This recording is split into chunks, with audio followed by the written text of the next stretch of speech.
حضرت عیسیٰ علیہ السلام اور ایک لالچی نوجوان کا واقعہ۔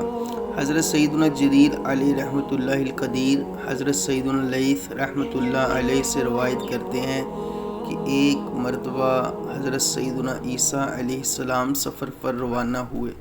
راستے میں ایک شخص ملا۔ اس شخص نے عرض کی، حضور مجھے بھی اپنی بابرکت صحبت میں رہنے کی اجازت عطا فرما دیں، میں بھی آپ علیہ السلام کے ساتھ سفر کرنا چاہتا ہوں۔ آپ علیہ السلام نے اسے اجازت عطا فرما دی اور دونوں ایک ساتھ سفر کرنے لگے۔ راستے میں ایک پتھر کے قریب آپ علیہ السلام نے فرمایا، ہم یہاں کھانا کھا لیتے ہیں۔ چنانچہ دونوں کھانا کھانے لگے۔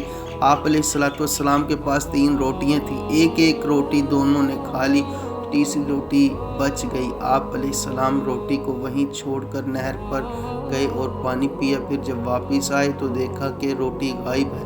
آپ علیہ السلام نے اس شخص سے پوچھا، تیسری روٹی کس نے لی تھی؟ اس نے کہا، مجھے نہیں معلوم۔ پھر آپ علیہ السلام نے فرمایا، آؤ ہم اپنے سفر پر چلتے ہیں۔ وہ شخص اٹھا اور آپ علیہ السلام کے ساتھ چلنے لگا۔ راستے میں ایک ہرنی اپنے 2 خوبصورت بچوں کے ساتھ کھڑی تھی۔ آپ علیہ السلام نے ہرنی کے ایک بچے کو اپنی طرف بلایا تو وہ آپ علیہ السلام کا حکم پاتے ہی فوراً حاضر خدمت ہو گیا۔ آپ علیہ السلام نے اسے ذبح کیا، بھونا اور دونوں نے اس کا گوشت تناول کیا۔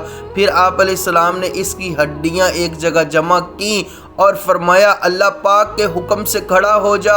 یکا یک وہ ہڈیاں دوبارہ ہرنی کا بچہ بن گئی اور وہ بچہ اپنی ماں کی طرف روانہ ہو گیا۔ آپ علیہ السلام نے شخص سے فرمایا، اے شخص، تجھے ذات کی قسم جس نے تجھے میرے ہاتھوں میں یہ معجزہ دکھایا، تو سچ سچ بتا کہ وہ تیسری روٹی کس نے لی تھی؟ وہ شخص بولا، مجھے نہیں معلوم۔ آپ علیہ السلام نے اس شخص کو لے کر دوبارہ سفر پر روانہ ہو گئے۔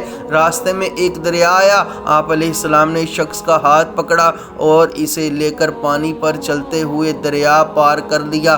پھر آپ علیہ السلام نے اس سے فرمایا، تجھے اس ذات کی قسم جس نے تجھے میرے ہاتھوں یہ معجزہ دکھایا، سچ سچ بتا کہ تیسری روٹی کس نے لی تھی؟ اس نے پھر وہی جواب دیا کہ مجھے نہیں معلوم۔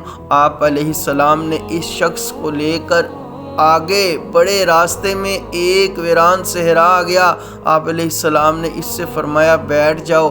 پھر آپ نے کچھ ریت جمع کی اور فرمایا، اے ریت، اللہ پاک کے حکم سے سونا بن جا۔ تو وہ ریت فوراً سونے میں تبدیل ہو گئی۔ آپ علیہ السلام نے اس کے 3 حصے کیے اور فرمایا، ایک حصہ میرا، دوسرا تیرا اور تیسرا حصہ اس کے لیے ہے جس نے وہ روٹی لی تھی۔ یہ سن کر وہ شخص بولا، وہ روٹی میں نے ہی چھپائی تھی۔ حضرت سیدنا عیسیٰ علیہ السلام نے اس شخص سے فرمایا، یہ سارا سونا تم ہی لے لو۔ اتنا کہنے کے بعد آپ علیہ السلام اس شخص کو وہیں چھوڑ کر آگے روانہ ہو گئے۔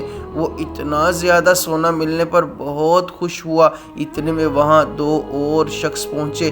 جب انہوں نے دیکھا کہ اس ویرانے میں اکیلا شخص ہے اور اس کے پاس بہت سا سونا ہے تو انہوں نے ارادہ کیا کہ ہم اس شخص کو قتل کر دیتے ہیں اور سونا چھین لیتے ہیں۔